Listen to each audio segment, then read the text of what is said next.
오늘 저는 이사야 58장 11절로 12절 말씀을 본문으로 해서 물이 끊어지지 않는 샘, 물된 동산 같은 삶, 이와 같은 제목으로 오늘 나누겠습니다. 우리 순복음 조안의 교회 모든 성도들의 삶이 물이 끊어지지 않는 샘, 물된 동산 같은 삶이 되시기를 주의 이름으로 축원합니다. 저는 물된 동산, 그런 성경을 읽으면 꼭 떠오르는 게 있어요. 저희 고향이 김포거든요. 저는 시골 출신이에요. 그래서 농사 짓는 사람들이 가물면 양수기를 돌려가며 저수지에서 물을 논에다 대는 그런 모습을 보면서 자랐어요. 그런데 그 논바닥이 갈라져서 벼가 막 이렇게 시들고 있을 때 저수지에서 물을 대주면요, 벼가 막 살아나요. 그리고 그 물을 계속 공급해주면 잎이 청청하고 나중에 열매를 맺어요. 물이 중요합니다. 경기도 양평에 가면 용문사가 있는데 거기 천연기념물로 지정된 은행나무가 있어요. 저 은행나무가 왜 천연기념물로 지정되었느냐? 1100년 살았대요. 사람은 100살도 못 사는데 사람이 11배를 살았어. 가장 오래된 나무이고요. 그런데 높이가 한 50m 정도 되고 굵기가 14m래요. 저기 지금 제가 굵기를 캡처해 놨는데 14m면 장정 8명이 팔을 벌려야 저걸 감싸 안는 그런 은행나무인데 저기에서 1년에 은행을 얼마큼 딸까요? 12섬을 딴대요. 12섬 뭐 12가만이에요? 24가만이래요. 12섬은 24가만이를 딴대 1년에. 그런데 그 비결이 어디 있나? 하도 죽지도 않고 1100년을 살고 늙지도 않고 해마다 12섬의 은행을 따니까 그 비결이 어디에 있나? 그래서 식물학자들이 연구를 했어요. 그런데 비결이 어디 있었냐면 저 나무가 뿌리를 뻗쳐 있는데 시냇가에, 마르지 않는 시냇가에 뿌리를 뻗고 있더라는 거예요. 그래서 수분을 마음껏 섭취하니까 시들지도 않고 늙지도 않고 천년만년 사는 거죠. 1100년이니까 1000년 살았잖아요. 물이 중요해요. 우리 인체의 물이 3분의 1이지. 물이 3분의 1. 성경에는요, 물에 대한 표현이 많이 나와요. 왜 성경에 이렇게 물에 대한 표현이 많이 나오냐? 물이 그만큼 중요하다는 거예요. 물된 동산, 시냇가에 심기운 나무, 샘 곁에 심기운 무성한 가지, 12샘물, 그 다음에 오늘 물된 동산, 물이 끊어지지 않는 샘, 이삭의 우물, 뭐 많이 나와요. 물. 그 근동에는 물이 기있어요. 그래서 여기 물된 동산, 물이 끊어지지 않는 샘, 이런 말은 뭐냐면 풍요를 상징하고 생명을 상징하고 축복을 상징해요. 여러분들의 삶이 물이 끊어지지 않는 샘, 물된 동산이 되어서 축복이 끊어지지 않고 풍요가 끊어지지 않고 생명의 역사가 일어나기를 주의 이름으로 축원합니다. 제가 성지순례를 갔는데요. 그 이스라엘에는요, 광야에 가시떨기 나무가 그렇게 많아요. 근데 그 가이드가 뭐라고 설명을 해주냐면 저게 원래 가시떨기 나무가 아니었대요. 무슨 나무였냐? 잎이 넓적해갖고 사람들에게 그늘을 제공할 만한 그런 나무였대요. 근데 왜 그렇게 가시나무가 됐냐? 그 가시떨기 나무는 가시가 뾰족뾰족한데 50도 올라가면 불이 붙어요. 그래갖고 후루룩 사라져요. 그럼 왜 가시떨기 나무가 됐냐면 오랜 가뭄에 태양볕을 견뎌내지 못해서 몸부림하다가 잎사귀가 가시로 다 변했다는 거예요. 실제로. 가시떨기 나무 종자가 없대요. 그 나무는 원래 잎이 넓은 그런 나무로 사람들을 그 그늘을 들여주는 그런 나무가 변해서 물이 없으니까 가시로 변했다는 거예요. 무슨 말이냐? 따라하세요. 우리의 심령에 은혜의 물이 흐르면 생명이 넘칩니다. 축복이 풍요가 넘치게 돼요. 그런데 심령이 메마르면 가시 같은 사람이 된다는 거예요. 여러분, 우리의 심령에 은혜가 흐르면 얇은 잎사귀처럼 사람들을 품고 쉬게 해주는 그늘이 되어줄 수가 있어요. 그런데 우리 심령에 은혜의 물줄기가 끊기면 말과 행동이 가시처럼 찌를 수밖에 없어요. 뾰족해요. 말과 행동이 뾰족하고 가시처럼 찔러요. 그래서 여러분, 우리의 마음의 동산에 물이 흘러야 되는데, 여러분, 은혜의 물이 흐르시기를 주의 이름으로 축원합니다. 은혜의 물이 흐르면요, 심령이 살아나요. 은혜로 마음을 툭툭히 적시면요, 삶이 여유롭게 돼. 저 사람은 왜 저렇게 뾰족하고 가시같이 찌르나? 은혜가 떨어져서 그래요. 응? 말도 날카롭고 험하고 무서운 말, 상처 주는 말 왜 하냐? 은혜가 떨어져서 그래. 은혜의 강물이 끊겨 나가고 있는 거죠.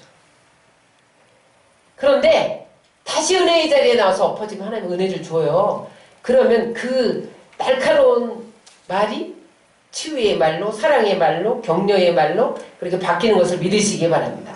말의 열매가 맺혀지는 거예요. 저 사람이 은혜가 있나 없나 말의 열매를 볼 수 있어요. 뿐만 아니라 여러분들 심령에 은혜의 물줄기가 흐르면요, 영혼이 잘 돼요. 은혜를 받는 게 영혼이 잘 되는 거예요. 근데 여러분, 우리의 범사와 육체가 영혼과 관계없지 않아요. 다 연결돼 있어요. 따라서 영혼이 잘 되면 범사가 잘 되고 강건해진다. 여러분들 심령에 은혜의 물줄기가 흐르고 은혜의 샘이 끊이지 아니하면 영혼이 기뻐요. 그러다 보면 범사가 잘 돼요. 여러분 사업이 잘 되고 직장이 잘 되고 여러분 가정이 잘 되고 이런 잘 되는 역사가 일어나요. 마음의 은혜가 넘치면 질병이 떠나가게 돼 있어요. 그래서 강건하게 되는 거예요. 윤택한 삶, 형통한 삶이 이어집니다. 그런데 여기 중요한 게 있어요. 물이 끊어지지 않는 샘, 이 말을 곰곰이 묵상하면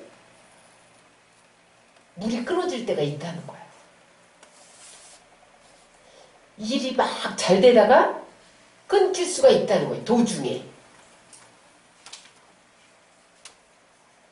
그러나 은혜의 샘이 넘쳐흐르면 물이 끊이지 아니한 샘이 우리 안에 넘쳐나면 지속적으로 잘 된다는 거예요.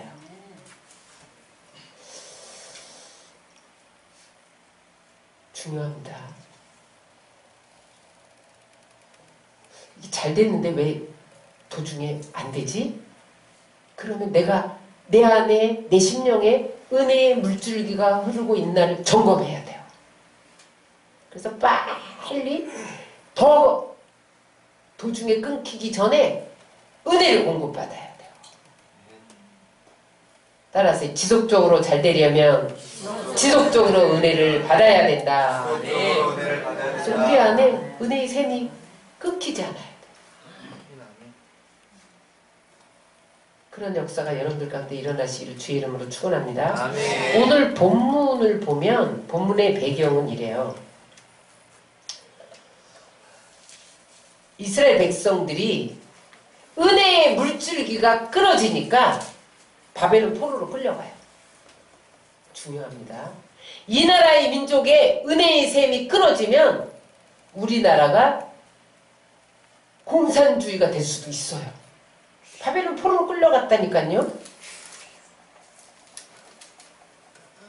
그런데 오늘 주님이 하나님이 그 백성들에게 뭐라고 그러냐면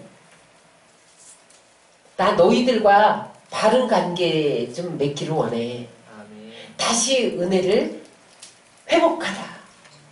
내가 바벨론 포로로 끌려간 것은 너희 안에 은혜의 물줄기가 끊겼기 때문이야. 은혜의 물줄기가 끊겼다는 건 뭐냐면 형식적인 신앙생활을 했다는 거야. 한 발은 교회에 딛고 한 발은 세상에 딛고 양다리 걸치게 했다는 거야. 그래서 하나님도 섬기고 세상도 섬기고, 응? 하나님도 섬기고 예배도 드리고 돈도 섬기고 양다리 걸치게 했다는 거야. 그러나 너희가 이제 내게 와서 부르짖으면 내가 너를 응답할 거야. 그리고 어떻게 할 거냐? 너희에게 물된 동산처럼 물이 끊어지지 않는 샘이 되게 할 거야. 너희들 돌아와라. 그렇게 선포하는 것이 오늘 본문의 배경입니다. 우리 이사야 58장 9절을 다 같이 읽겠습니다. 시작. 내가 부를 때에는 나 여호와가 응답하겠고 내가 부르짖을 때는 내가 여기 있다 하리라. 너희들 이제 나한테 와서 부르짖어. 그러면 내가 너를 이렇게 해줄 거야. 11절 다 같이. 너는 물단 동산 같겠고 물이 끊어지지 않는 샘 같을 것이라. 여러분 우리 순복음주안의 모든 성도들이 물된 동산 같고 물이 끊어지지 않는 샘 같은 삶을 살기 위해서 은혜의 물줄기가 끊이지 않기를 주의 이름으로 축원합니다. 여러분 심령에 은혜의 샘이 흘러야 돼요. 여러분 가정에 은혜의 샘이 흘러야 돼요. 여러분 직장에 현장에 은혜의 샘이 흘러야 돼요. 사업장에 은혜의 샘이 흘러야 돼요. 여러분 우리나라에 은혜의 샘이 흘러야 돼요. 여러분 여러분들의 삶에 은혜가 넘쳐서 물된 동산 같고 물이 끊어지지 않는 샘 같은 역사가 일어나길 주의 이름으로 축원합니다.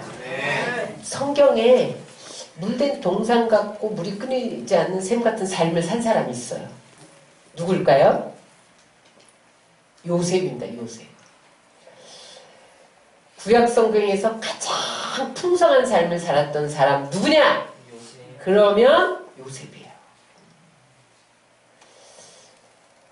창세기 49장 22절은 그 아버지 야곱이 요셉을 축복하면서 너는 이렇게 되어라 이렇게 예언한 거예요.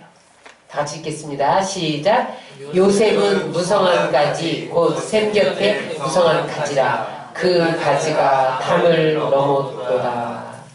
여러분 시골 담장 옆을 지나노라면 그 담 밑에 감을 심어놨어요. 근데 지금쯤이 되면 감나무가 막 그 담장 밖으로 이렇게 휘어져 갖고 감이 주렁주렁 열리면 담장을 넘어요. 그러면 길 가는 사람들이 막 따요. 막 따. 그래서 그 길가에는 또 이렇게 감이 다 따져서 없어요. 여러분 다른 사람이 따먹을 정도로 우리 집 담을 넘어서 축복이 다른 사람에게 흘러가는 삶, 그것이 샘 곁에 무성한 가지의 삶입니다. 근데 이 야곱이 이렇게 자기 아들 요셉을 축복했더니 그 말씀대로 됐어요. 그래서 요셉이 물론 형들에 의해서 노예로 팔려가서 노예 생활도 하고 억울한 누명을 쓰고 감옥에도 갇히는 고난의 세월이 있었지만 그 흉년 때에 바로에게 발탁돼서 국무총리로 그 흉년 때에 다 저축해 놓았던 곡식들을 풀어서 어떻게 했습니까? 애굽은 물론 이스라엘 주변 국가까지 다 먹여 살려서 생명의 역사를 일으켰어요. 그게 뭐예요? 담을 넘었도다. 담을 넘어서 나눠주고 구워주고 베푸는 그러한 사람이 됐다는 거예요. 요셉이 그렇게 풍요로운 삶을 살았는데 그 비결이 뭐냐는 거예요. 창세기 39장 2절을 봅니다. 시작. 여호와께서 요셉과 함께 하심으로 그가 형통한 자가 되어. 요셉에게 하나님이 함께 했다는 건 뭐냐면 그 안에 늘 은혜의 물줄기가 흘렀다는 거예요. 그랬더니 저절로 형통했대. 근데 요셉만 형통한 게 아니라 그가 보디발 집에 노예로 갔는데요. 그 집이 잘 되는 역사가 일어났다는 거예요. 39장 5절을 다 같이 읽겠습니다. 시작. 그가 요셉에게 자기의 집과 그의 모든 소유물을 주관하게 한 때부터 여호와께서 요셉을 위하여 그 애굽 사람의 집에 복을 내리심으로 여호와의 복이 그 집과 밭에 있는 모든 소유에 미친지라. 아니 보디발의 집에 요셉이 가정총무로 들어간 때부터 어떻게 됐다는 거야?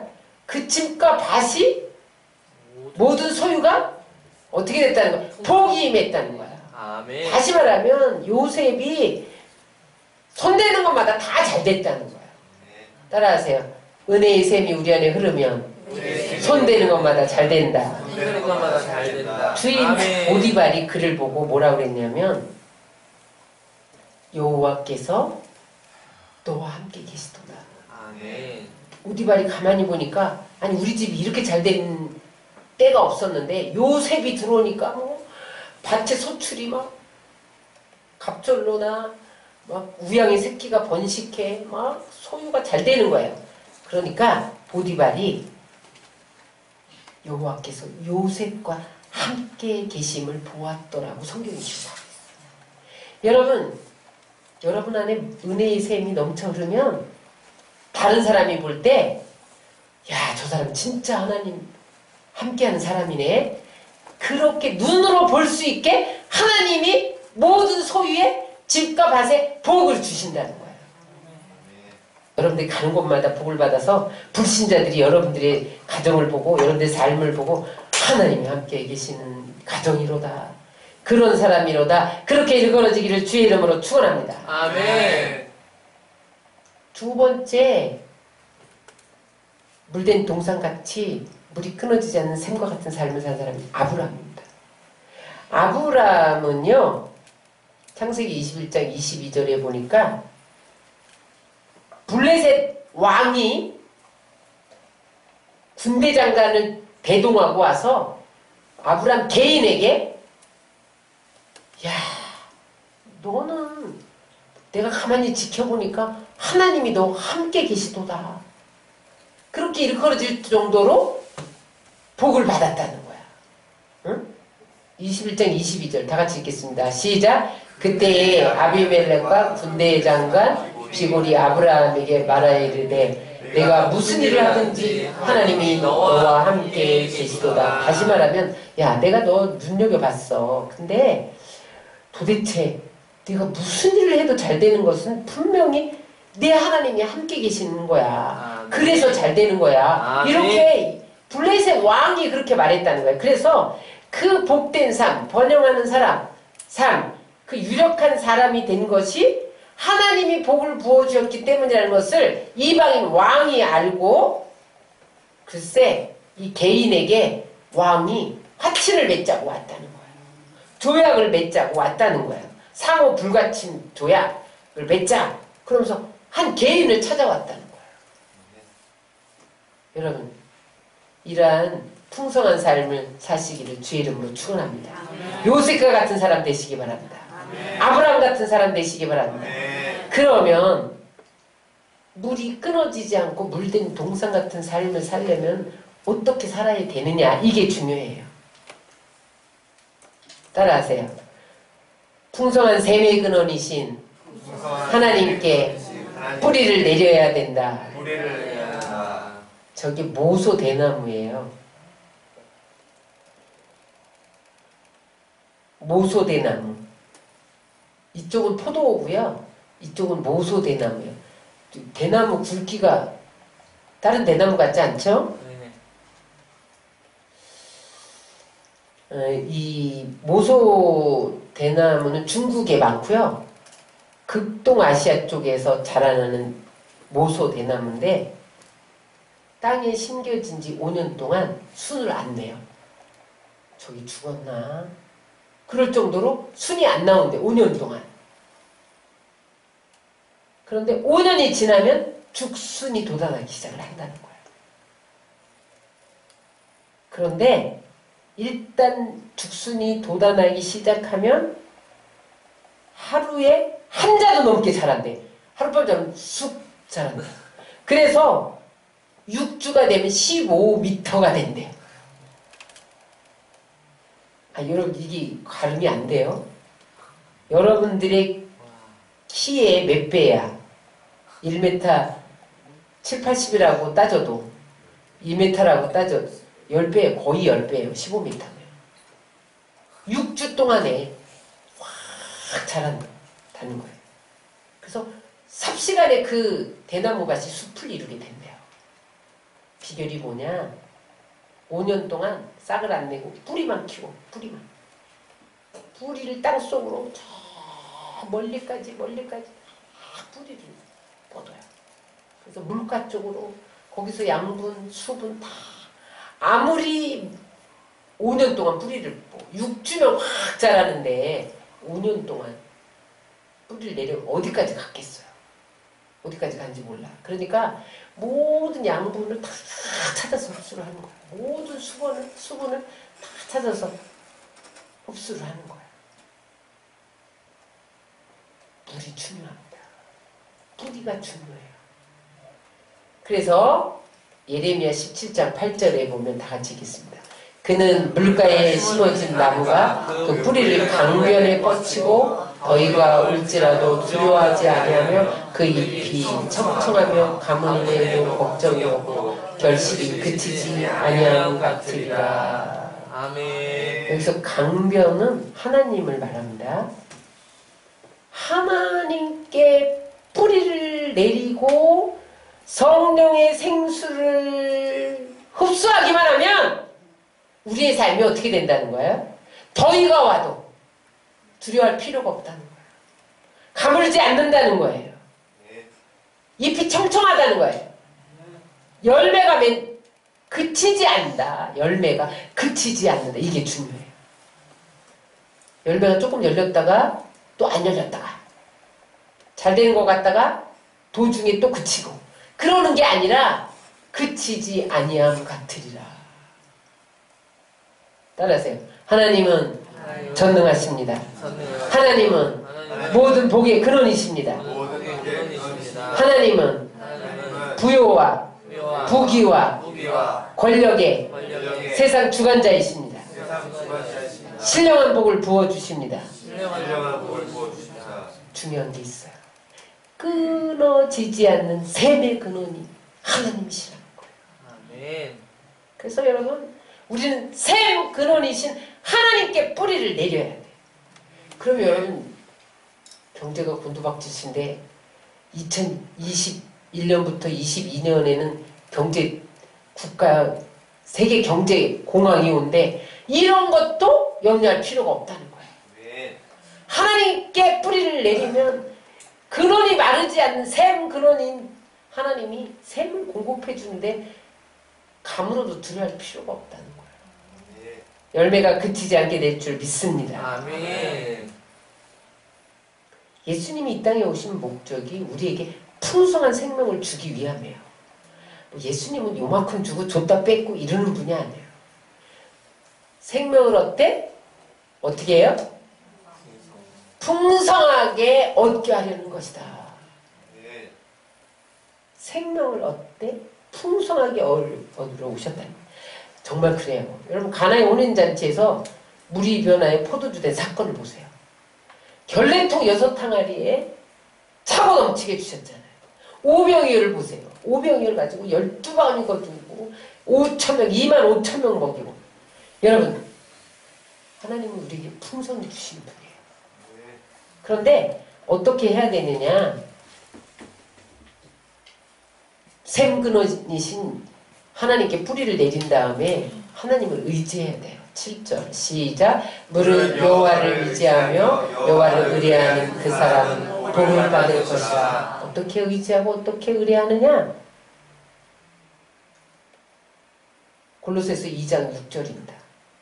골로새서 2장 6절 시작. 그러므로 너희가 그리스도 예수를 주로 받았으니 그 안에 행하되 그 안에 뿌리를 박으며 새움을 입어 교훈을 받은 대로 믿음에 굳게 서서 감사함을 넘치게 하라.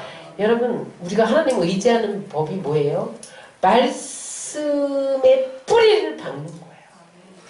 여러분 말씀을 듣고 읽고 묵상하고 쓰고 공부하고 그러면요 내 영혼이, 우리의 범사가, 우리의 육체가, 뿌리가 하나님 샘에 막 내려.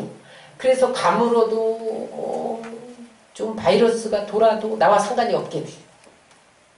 우리가 여호와를 의지하면 복을 받아요. 아멘. 여러분, 우리가 영혼이 잘 되고 범사가 잘 되고 강건해질 수 있는 비결은 환경을 바꾸는 것이 아니에요. 어떻게 해야 된다? 따라하세요. 생수를 얻기 위해 뿌리를 하나님께 뻗쳐야 한다. 하나님께 뿌리를 뻗치면 푸른 인생을 살 수 있어요. 청청한 인생을 살 수 있어요. 그래서 철저히 열매를 맺고 모든 일이 다 형통하게 되는 것을 믿으시기 바랍니다. 시편 1편 3절에 그는 신학가에 심기운 나무가 철을 따라 열매를 맺으며 그 잎사귀가 마르지 않음과 같으니 그가 하는 모든 일이 다 형통하리로다. 다시 말하면 물이 끊어지지 않는 샘, 물된 동산처럼 살게 된다는 거예요. 두 번째, 우리가 물이 끊어지지 않는 샘, 물된 동산같이 살려면 어떻게 되느냐? 따라서 하나님이 기뻐하시는 예배자가 되어야 된다. 오늘 본문 이사야 58장은 금식에 대한 이야기예요. 여러분, 이 포커스를 금식에만 초점을 맞추면 안 됩니다. 금식이 뭐예요? 밥을 굶는 거예요? 금식은요, 식음을 전폐하면서 하나님께 집중하며 예배 드리는 것이 금식이에요. 그래서 여러분, 금식은 예배의 한 형태입니다. 아멘. 많은 사람들이 금식은 굶는 거야. 그렇지 않아요. 예배 드리는 것이 너무 좋아서 밥을 먹지 않고 예배에 집중하는 것이 금식 예배예요. 금식 기도예요. 그러니 하나님이 안 기뻐하겠어요. 굶어가면서 하나님께 집중하고 있는데. 그래서 하나님이 기뻐함으로 내가 이렇게 해줄게, 저렇게 해줄게, 이렇게 해줄게, 이런 약속이 있는 거예요.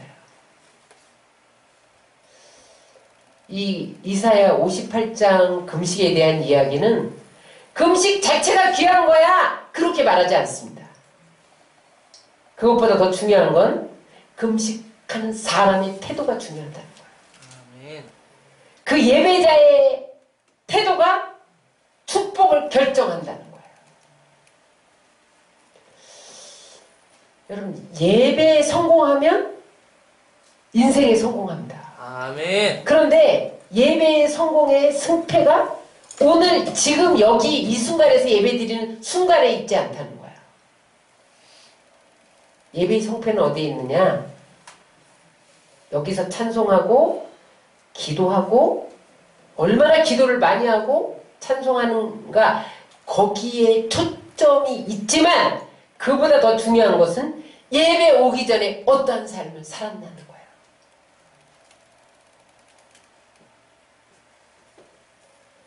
거짓말하다가, 불의를 행하다가, 우상 숭배하다가, 사기치다가 오늘 예배의 자리에 왔느냐? 또 오늘 예배를 드리고 세상에 나가서 어떠한 삶을 살 것이냐? 그것을 결단하는 것이 삶의 성패를 가늠한다는 거예요. 그래서 여러분, 물이 끊어지지 않는 샘, 물된 동산 같은 삶을 살려면 합당한 예배자가 되어야 된다는 거예요. 그것을 오늘 이사야 58장이 말씀해 두고 있어요. 그럼 어떤 자가 합당한 예배자냐? 어떤 자가? 따라서 형제를 자유케 하는 사람. 58장 6절을 다 같이 읽겠습니다. 시작. 나의 기뻐하는 금식은 흉악의 결박을 풀어주며 멍에의 줄을 끊어주며 압제당하는 자를 자유케 하며 모든 멍에를 꺾는 것이 아니겠느냐. 하나님이 참으로 기뻐하는 금식의 모습이 무엇이냐? 흉악에 의해서 결박당하고 있는 형제를 어떻게 해요? 풀어주는 거야. 무거운 짐을 지고 멍에를 지고 고통당하는 이웃의 줄을 끌어주는 거예요. 무슨 말인지 여러분 이해가 잘 안 되죠? 귀신에 눌린 자를 자유케 해주는 것이 참된 예배자예요. 그들의 삶을 풀어주는 것이 참된 예배자예요. 잘못된 독재 정권에 의해서 압제당하는 자를 자유케 하는 것이 참된 예배예요. 그래서 여러분, 이스라엘 백성들이 바벨론 포로에서 돌아온 후에 그들의 정치적인 삶, 경제적인 삶이 포로와 멍해였고 압제였습니다. 그래서 힘있고 돈 있는 사람들이 돈 없는 사람을 억누르고 착취하고 빚 갚지 못하면 노예 삼고 괴롭혔다는 거예요. 그런데 나의 기뻐하는 금식은 그것들을 풀어주는 거야. 응? 오늘날 말하면 잘못된 권력에 의해서 고통받고 있는 백성들은 하나님의 뜻에 합당하지 않기 때문에 풀어줘야 된다는 거야. 여러분, 공산주의에 신음하는 북한 동포들을 보세요. 결박당하고 있잖아요. 멍에의 줄로 얽어놨잖아요. 압제당하고 있잖아요. 그들을 자유케 해주라는 거야. 풀어주라는 거예요. 그래서 여러분, 남북한은 반드시 통일돼야 됩니다. 자유주의로 통일돼야 자유케 되지. 그래서 여러분, 우리는 그들을 위해서 기도해야 돼요. 저들의 자유를 위해서 기도해야 돼요. 공산주의가 이 땅을 점령하고 백성들에게 멍해를 매게 하고 결박하지 못하도록 막고 서서 기도하는 것이 예배자입니다. 예수님이 오신 목적도 똑같아요. 좀 다르게 표현을 했지만, 응? 이사야는 흉악의 결박을 풀어주고 멍해의 줄을 끊어주고 압제당하면서 자유케 하는 거라고 했지만 예수님 뭐라 그랬어요? 비슷한 말씀하셨어요. 누가복음 4장 18절 시작. 주의 성령이 내게 임하셨으니 이는 가난한 자에게 복을 전하게 하시려고 내게 기름을 부으시고 나를 보내사 포로된 자에게 자유를 눈먼 자에게 다시 보게 함을 전파하며 눌린 자를 자유케 하고. 똑같아요. 주의 성령이 임하면 어떻게 된다는 거예요? 포로된 자에게 눈먼 자에게 다시 보게 하고 포로된 자를 자유케 한다는 거예요. 눌린 자를 자유케 한다는 거예요. 금식이나 성령이 오는 거랑 똑같다는 거예요. 무슨 말이에요? 합당한 예배자는 어떻게 하느냐? 압제당하고 눌린 자를 자유케 해주는 역할을 해야 된다는 거예요. 죄의 질고를 지고 무거운 멍에를 메고 허덕이는 자에게 복음을 증거하는 것이 예배라는 거예요. 마귀에 눌린 자를, 노예되고 있는 자를 풀어주는 것이 예배자의 삶이라는 거예요. 아유, 남한테 신경 쓸 겨를 없어. 나만 복 받으면 돼. 나만 살면 돼. 그거는 참 예배자의 태도가 아니라는 거예요.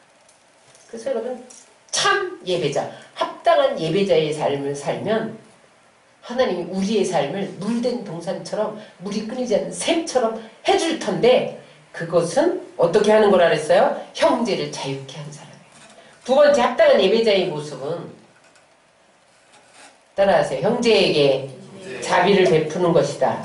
7절을 읽겠습니다. 또 줄인 자에게 내 식물을 나눠주며 유리한 빈민을 내 집에 들이며 벗은 자를 보면 입히며 또 내 골육을 비하여 스스로 숨지 않은 것이 아니겠느냐. 어려운 사람이 내게 도움을 요청할 때 없다고 그래. 그렇게 숨지 않는 거라는 거예요. 누가 나에게 도움을 청하러 지금 온다고 하는 소식을 전가를 받았어요. 근데 와서 초인종을 누르는 거야. 그랬더니 엄마가 아들에게 엄마 없다고 그래. 그렇게 숨지 않는 것이 참된 예배자의 삶이라는 거야. 옷이 없는 자에게 옷을 주는 거야. 식물이 없는 자에게 식물을 주는 거야. 응? 집이 없어서 방황하는 자를 내 집에 들이라는 거예요. 이게 합당한 예배자의 모습입니다. 삶을 이렇게 살아야 하나님이 우리의 삶을 물된 동산처럼 해준다는 거예요. 물이 끊어지지 않는 샘이 솟게 하신다는 거예요. 무슨 말이에요? 남에게 은혜를 베풀고 나누는 것은 없어지는 게 아니라 따라하세요. 하늘에 상급으로 쌓인다. 투자하는 것이다. 내 샘이 끊이지 않게 하는 것이다. 끊이지 않게 하는 것이다. 우리 집에 물대는 거예요. 물대는 우리 논에 물대는 거라니까요. 쉽지 않아요. 그러나 여러분 내가 가진 것부터 헤아려서 나누시기 바랍니다. 그냥 작은 거. 아, 저 사람 죽겠네. 그러면 그냥 내가 1년에 한 번도 안 입고 걸어둔 옷 뭐가 있나 없나 살펴보고 있으면 가져와서 주고 이런 것부터 해요. 큰 거 생각하지 말아요. 여러분 저는 30년 목회하면서 항상 나는 큰 거 할 거야 그러는 사람이 하는 걸 못 봤어요. 작은 것부터 하는 거예요. 그건 안 하는 사람입니다. 허풍쟁이입니다. 나는 큰 거 할 거야. 안 해요. 작은 것부터 하는 거. 예수님이 뭐라 그랬어요? 지극히 작은 자에게 한 것이 곧 나에게 한 것이다.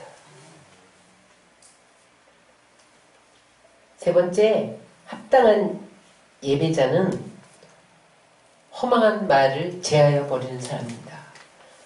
58장 9절 13절 읽겠습니다. 내가 너희 중에서 멍에와 손가락질과 허망한 말을 제하여 버리고 사사로운 말을 하지 아니하면 예배자는 비난하거나 여기 사사로운 말은 의미 없는 말 덕이 안 되는데 그냥 무책임한 말을 막 한다는 거예요. 어두운 음담패설 이런 거 하지 않는다는 거예요. 여러분 예수 믿는 사람은 절대 더러운 말은 입 밖에도 내지 말라고 그랬어요. 에베소서 4장 29절입니다. 시작. 무릇 더러운 말은 너희 입 밖에도 내지 말고 오직 덕을 세우는데 소용되는 대로 선한 말을 하여 듣는 자에게 은혜를 끼치게 하라. 여러분 덕을 세우는 말, 선한 말, 격려의 말, 칭찬의 말 그런 걸 들으면 내 안에서 은혜가 솟아올라요. 그런 말만 하는 것이 합당한 예배자라는 거야. 그러면 하나님이 우리 집에 우리 논에 물을 대준대. 우리의 사업장에 물을 대준대요. 그 다음에 마지막으로 합당한 예배자는 안식일을 잘 지키는 사람입니다. 오늘날 안식일은 주일이죠. 58장 13절 14절입니다. 시작. 만일 안식일에 내 발을 금하여 내 성일에 오락을 행치 아니하고 안식일을 일컬어 즐거운 날이라 여호와의 성일은 존귀한 날이라 하여 이를 존귀 여기고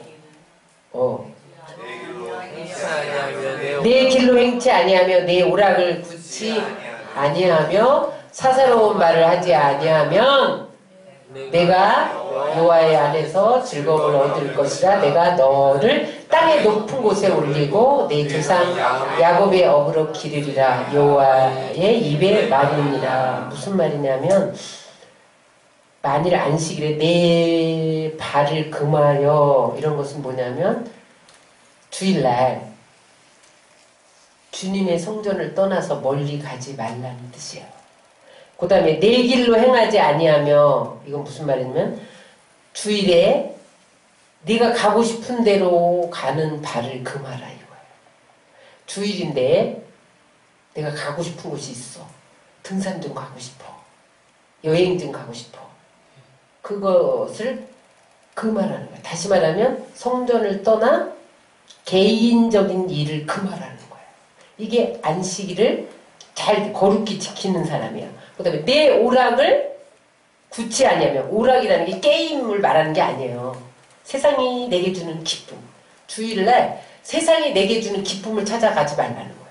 결혼식, 개모임, 세상이 나에게 주는 즐거움. 이게 성경이 말하는 거예요. 여러분 제가 오늘 물된 동산, 물이 끊이지 않는 샘 같은 삶을 사는 사람에게 하나님이 주시는 메시지예요. 자에게 유익을 주는 것. 내가 이번 주일날 장사를 좀 더 하면 5만 원 벌 것 같아. 장사를 해. 물질 때문에. 그래서 주일이 희생당하면 하나님이 그 물된 동산, 물이 끊어지지 않는 샘의 줄기가 끊긴다는 거예요. 오늘 이사야 58장 말씀이에요. 제가 핵심을 성구로만 잡았지만 본문이 그거예요. 너무 길어서 제가 핵심만 11장 11절 12절만 잡았지만, 그런데 그렇지 않고 너희가 주의를 잘 지키면, 존귀하게 여기면, 여기 보면 여호와의 성의를 존귀하게 여기면 어떻게 된다고 그랬어요? 존귀하게 여긴다는 것은, 주의를 존귀하게 여기는 것은 하나님을 존귀히 여기는 것으로 여기신다는 거예요. 그래서 어떻게 해야 된다 그랬어요? 저기 보면 즐거움을 얻을 것이다. 하나님이 우리를 즐겁게 하신대요. 그러니까 슬프고 괴롭고 걱정되는 일들을 떠나보내신다는 거야. 그 다음에 여러분들 좀 어려워하는데, 내가 너를 땅의 높은 곳에 올리고 세상적으로도 존경받는 삶, 그 위치에 올려준다는 거야. 그럼 어떻게 하는 거야? 사업가가 존경을 받으려면 사업이 잘 돼야 되죠. 여러분, 공무원이 좋은 공무원이 되려면 하나님이 승진시켜줘. 직장에서 승진시켜줘. 그게 너를 땅의 높은 곳에 올린다는 거야. 여러분, 주일날 내 발을 금해서 성전을 멀리 떠나서 내가 가고 싶은 곳에 가지 않고 내 즐거움, 오락, 내 기쁨 주는 거, 애경사 막 이런 데 가지 않고 오로지 주의를 성수하면 하나님이 땅의 높은 곳에 우리를 올리신다는 거예요. 그 다음에 야곱의 업으로 기르리라. 이게 무슨 말이에요? 야곱에게 주었던 기업을 너에게도 주고 야곱에게 주었던 축복을 너에게도 준다는 거예요. 비밀이에요.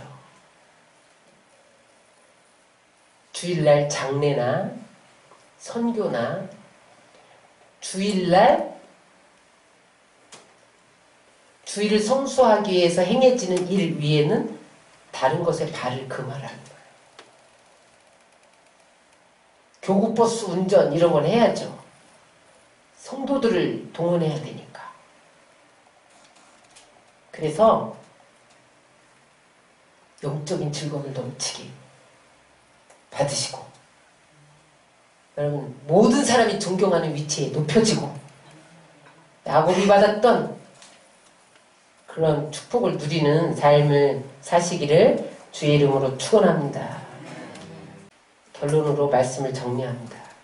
오늘 이사야 35장 6절이 그 결론입니다. 다 같이 읽겠습니다. 그때에 저는 자는 사슴같이 뛸 것이며 말 못하는 자의 혀는 노래하리니 이는 광야에서 물이 솟겠고 사막에서 시내가 흐를 것입니다. 여러분, 우리 안에 성령의 샘물, 은혜의 샘물이 끊이지 아니하고 물된 동산 같은 삶을 살게 되면 어떻게 된다는 거예요? 저는 자는 사슴같이 뛴대. 이게 무슨 말이에요? 다리 쩔뚝쩔뚝 병들었어. 이 사슴이 어제 다쳤는지 병들었는지 쩔뚝거리는데 거기에서 일어난다는 거예요. 뛰어다닌다는 거예요. 절름발이 같은 환경이 뛰는 환경으로 바꿔진다는 거예요. 네. 여러분들의 절름발이 같은 육체가 질병이 치유받는다는 거예요. 네. 여러분, 이 삶이 이렇게 중요해요. 그 다음에 어떻게 돼요? 말 못하는 자의 혀가 노래하게 된대. 눈이 밝아지고 귀가 열리고 혀가 풀려서 노래하게 된대. 이게 무슨 말이에요? 근심, 걱정, 슬픔이 물러가고 기쁨이 넘쳐나는 노래하는 삶을 살게 되리라. 아멘. 다시 말하면 어떻게 된다는 거예요? 응? 광야에서 물이 솟겠고 사막에서 시내가 흐를 것이라. 그럼 광야에서 어떻게 물이 솟노? 사막에서 어떻게 시내가 흘러요? 안 되는 일이 없게 하신다는 거예요. 한마디로 말하면 형통하게 하신다는 거예요. 여러분, 물이 끊어지지 않고 물된 동상 같은 삶이 이루면 저런 역사가 일어난다는 거예요. 그러기 위해서 정리합니다. 따라서 하나님 말씀에 하나님 말씀에 깊이 뿌리 내리자. 깊이 뿌리 내리자. 그래야 성령이 생수를 마셔요. 우리 안에 성령이 생수가 흘러요. 끊이지 않아요. 우리 안에 성령이 넘쳐나 물된 동상같이 돼. 아멘. 그러기 위해서 어떻게 되느냐? 따라서 참된 예배자가 되어야 된다. 참된 예배자는 삶이 예배가 되어야 된다. 아멘. 눌린 자를 풀어주고 삶의 현장에서 가난하고 소외된 자를 돌아보고 어렵고 힘든 자를 영접하고 말 조심하고 응? 덕을 세우는 은혜로운 말을 하고 어떠한 경우에도 주의를 성수하고 내가 가고 싶은 길로 가지 않고 오락을 즐기지 않고 내 유익과 기쁨을 구하지 않고 그러면 하나님이 따라하세요. 물이 끊어지지 않는 샘 같고 물된 동산 같은 삶이 되게 하리라. 여러분들의 삶이 그렇게 되시기를 주의 이름으로 축원합니다.